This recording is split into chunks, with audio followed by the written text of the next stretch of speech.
Soy Andrés Araujo, número de expediente CJP 181-0029-4B. Voy a hablar un poco acerca al arco minero venezolano y su afectación en las etnias que se encuentran en estas zonas. Iniciando diciendo que en febrero del 2016 se establece en Gaceta Oficial la zona estratégica de desarrollo del arco minero del Orinoco con el fin de estimular las actividades asociadas a la explotación de los recursos minerales que posee el país,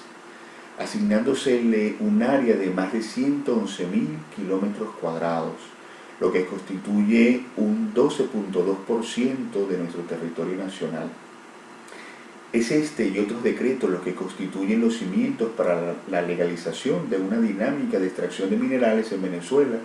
que combina el marco jurídico institucional para la implementación de la llamada megaminería. Hay que señalar que nuestra Carta Magna, en su artículo 9, reconoce a Venezuela como una sociedad multiétnica y pluricultural en sus preceptos fundamentales, lo que dispone que los idiomas indígenas son de igual manera de uso oficial para nuestro país, ya que estos pueblos constituyen un 2.8% de nuestra población general. Es más, según el último censo indígena realizado hace ya 10 años. Sin embargo, no pasa desapercibido que el decreto del arco minero del Orinoco se aprobó sin que existiera información, consulta ni participación ciudadana de ningún tipo, de manera que se hizo de manera unilateral por el Ejecutivo Nacional e incluso hasta la presente fecha es imposible tener acceso a la información detallada de las implicaciones, consecuencias, convenios o impactos al respecto, violándose así el principio de información, consulta y participación ciudadana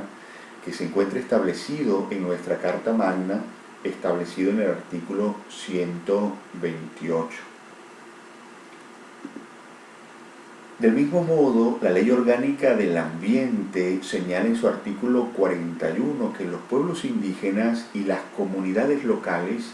tienen el derecho y el deber de participar en la formulación, aplicación,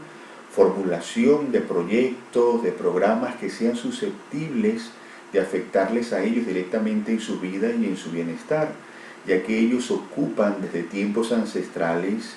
estos lugares. De modo que la no participación de los pueblos indígenas en el desarrollo de la minería en su región dentro del arco minero constituye una violación del convenio 169 de la Organización Mundial del Trabajo, que es un acuerdo del que Venezuela forma parte. Además, según el artículo 120 de la Constitución, los artículos 11 y 12 de la Ley Orgánica de los Pueblos y Comunidades Indígenas y el artículo 32 de la Declaración sobre los Derechos de los Pueblos Indígenas de las Naciones Unidas, el Estado venezolano está obligado no solo a realizar uno, sino múltiples procesos de consulta previa, libre e informada, ajustados a los idiomas y patrones culturales de cada uno de los pueblos indígenas afectados por el proyecto. Sin embargo, para la fecha en la que estamos ahora, el Estado venezolano tiene ya 6 años sin realizar demarcaciones en hábitats en tierras indígenas, no solo incumpliendo este deber constitucional, sino impidiendo también las posibilidades de protección efectiva de los territorios ancestrales indígenas donde se encuentra el arco minero del Orinoco.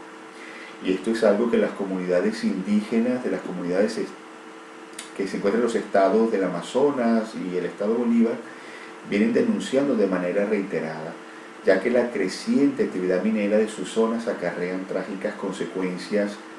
en todos los ámbitos de sus vidas y de sus culturas.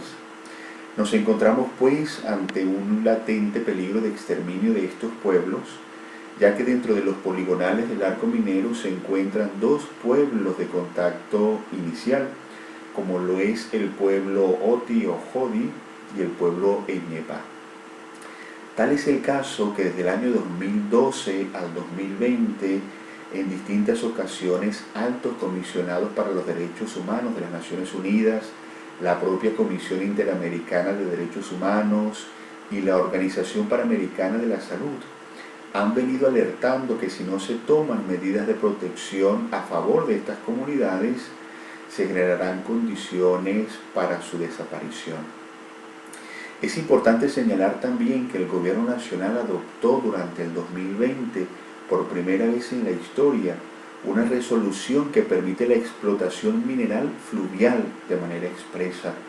y de nuevo sin la realización de los estudios de impacto ambiental y sociocultural exigidos por nuestra Carta Magna, como tampoco los procesos de consulta previa, libre e informada a los pueblos y comunidades indígenas que se encuentran presentes en estos territorios.